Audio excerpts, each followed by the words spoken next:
YouTube fam, what is good? Yours truly, Marv, back in the building once again for another episode of Marvin's Room. Thank you guys, as always, for tuning in. To the new subscribers, welcome to the channel where we talk about all things law of attraction, law of assumption, helping you guys level up, teaching you guys how to really manifest effortlessly, easily, the stuff that they don't teach you in schools. So thank you guys for tuning in. Let's jump right into today's video because I got a great video today for you guys talking about Florence Scovel Shinn in her book, The Game of Life and How to Play It, and breaking down the power of the word. This chapter is such a great chapter talking about the power of the word, the spoken word. Also talking about outside circumstances, because outside circumstances and what you give power to, these things don't matter. And I think this will be a great lesson as I read through some of this chapter and break down some great points that she makes. And also too, I want to let you guys know what I do, what I like to do on this channel is I like to give you other perspectives aside from Neville. Obviously, we're going to talk about Neville going to Neville's work, but I think every teacher has its place in LOA because I realize every teacher brings something to the table, and pretty much every teacher is saying the same thing. They're just saying it in a different way. But I think other teachers explain certain things better than other teachers do. And for instance, like with Neville, Neville discusses living in the end of whatever your desire is. But in my opinion, after studying a lot of Neville's work really doesn't go into detail about maintaining that. You know, Neville talks about getting it, which is basically like straight going to the end. But in my opinion, teachers like Florence Scovel Shinn and others, they go into more detail about, okay, what should I probably do once I get my manifestation? How do I maintain my manifestation? Because I think a big problem in LOA community is people oftentimes manifest things but they don't keep it, or they manifest things, but they don't manifest consistently. And so what I'm getting ready to get into today from Florence, I think is a great topic on how to maintain whatever it is that you manifest. All right. So let's get into it. I missed you guys. I know you guys missed this face. What's that face the girls be doing? Okay, let's get into it. All right. So here we go. Goes like this. A person knowing the power of the word becomes very careful of his conversation. He has only to watch the reaction of his words to know that they do not return void. Through his spoken word, man is continually making laws for himself. I know of a man who said, I always miss a car. It invariably pulls out just as I arrive. His daughter said, I always catch a car. It's sure to come just as I get there. This occurred for years. Each made a separate law for himself. One failure, one of success. This is the psychology of superstitions. So that's powerful. So she shows you the dynamic of, of a man who always says, I pull into a spot and I miss a car. I can never find parking. These sort of instances.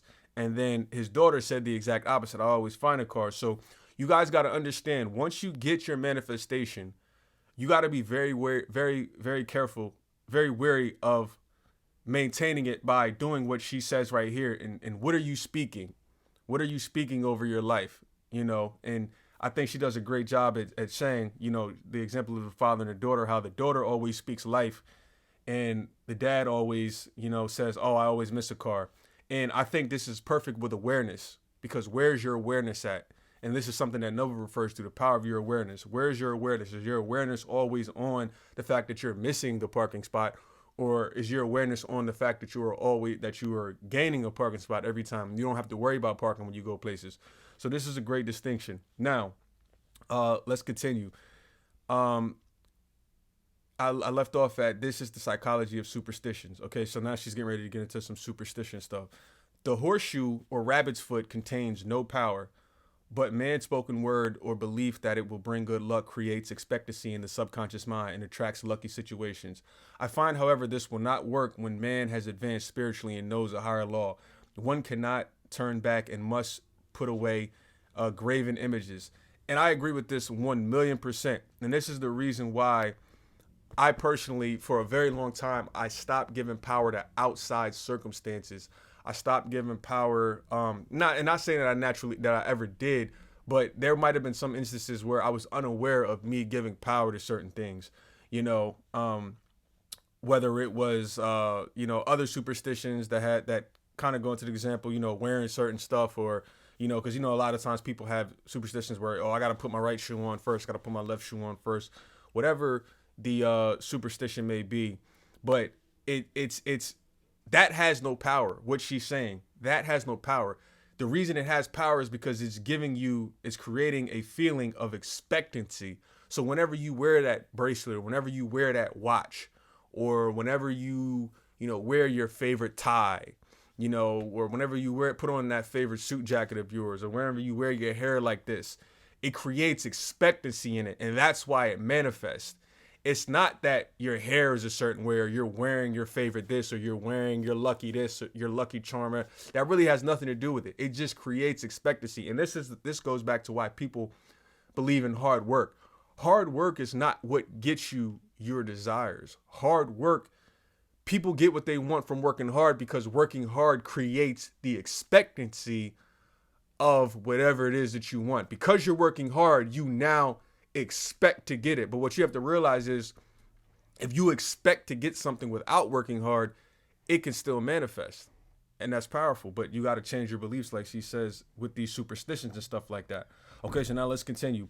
For example, two men came to me in my class that had great success in business for several months, when suddenly everything went to smash. We tried to analyze the situation, and I found instead of making their affirmations and looking to God for success and prosperity, they had each bought a lucky monkey.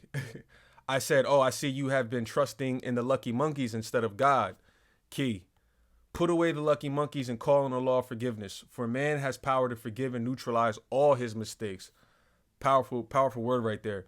They decided to throw away the lucky monkeys down a coal hole, and all went well again.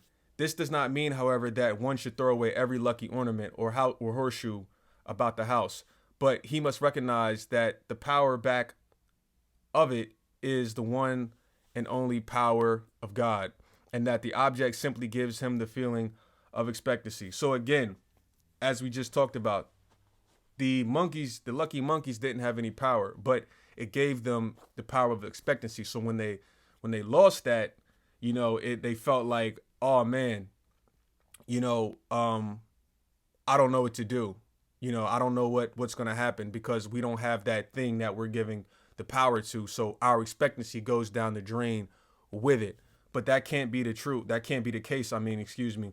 So we have to understand and know that there is no outside external force that matters. And again, this is why I don't put faith in horoscopes, things like that. I don't care about what horoscopes are. I don't care about what people's zodiac signs are. I don't care about tarot cards.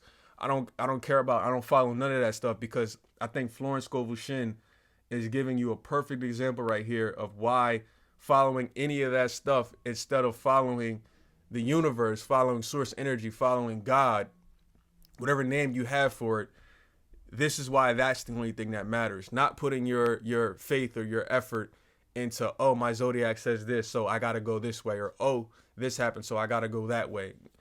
Get rid of all of that type of thinking. All right. So now let's continue. Where did I leave off? Okay. So now she goes on to say, I was with a friend one day who was in deep despair, and crossing the street, she picked up a horseshoe. Immediately, she was filled with joy and hope. She said God had sent her the horseshoe in order to keep her encouraged. It was indeed at that moment about the only thing I could have registered in her consciousness. Her hope became faith, and she ultimately made a wonderful demonstration. I wish to make the point clear that the men previously mentioned were depending on the monkeys alone, while this woman recognized the power back of the horseshoe, which is God. I know in my own case, it took a while to get out of the belief that a certain thing brought disappointment. If the thing happened, disappointment invariably followed. I found the only way I could make a change in the subconscious was by asserting there are not two powers, there is only one power, God. Therefore, there are not disappointments, and this thing means a happy surprise. I noticed the change that once, and happy surprises commenced coming my way. Excuse me. She then goes on to say, I have a friend who said nothing could induce her to walk under a ladder. I said, if you are afraid, you are giving in to a belief in two powers, good and evil, instead of one. As God is an absolute, there can be no opposing powers unless man makes the false of evil for himself to show you believe in only one power, God, and that there is no power or reality in evil. Walk under the next ladder you see. Soon after she went back to her bank, she wished to open her box in the safe deposit vault, and there stood a ladder in her pathway. It was impossible to reach the box without passing under the ladder. She quailed in fear. She quailed with fear and turned back. She could not face the lion on her pathway. However, when she reached the street, my words rang in her ears. She decided to return and walk under it. It was a big moment in her life, for ladders had held her in bondage for years. She retraced her steps to the vault, and the ladder was no longer there.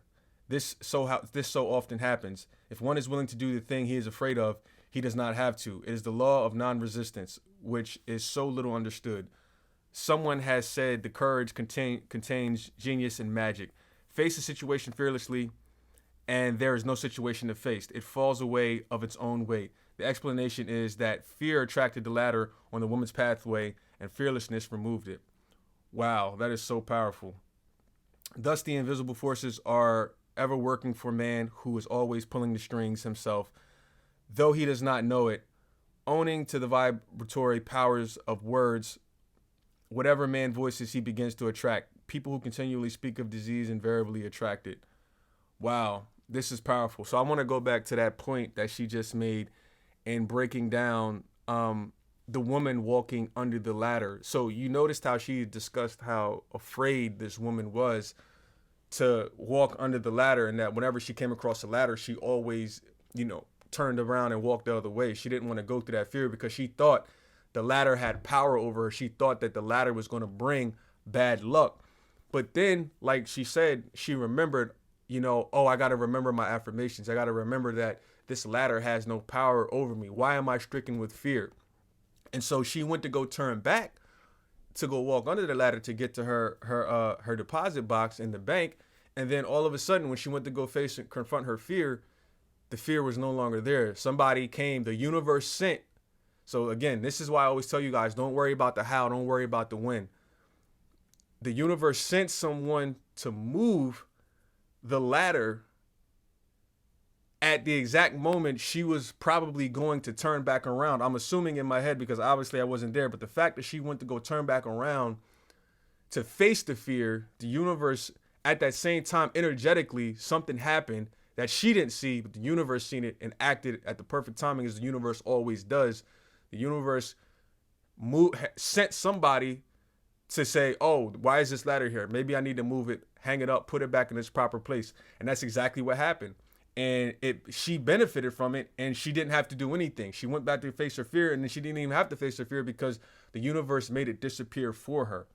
So I just wanted to go over this real quick with you guys to understand and to show you guys the power of your words, and for you to realize and understand what are you giving power outside of yourself? What are you giving power outside of God? Because God, universe, source, energy, whatever superlative you want to call it, is the only thing. Are you giving power to horoscopes? Are you giving power to zodiac signs? Are you, especially when it comes to SP? Because I know a lot of you guys have subconscious beliefs about, my SP is a this zodiac sign, and I'm a this zodiac sign, and it says we're not compatible.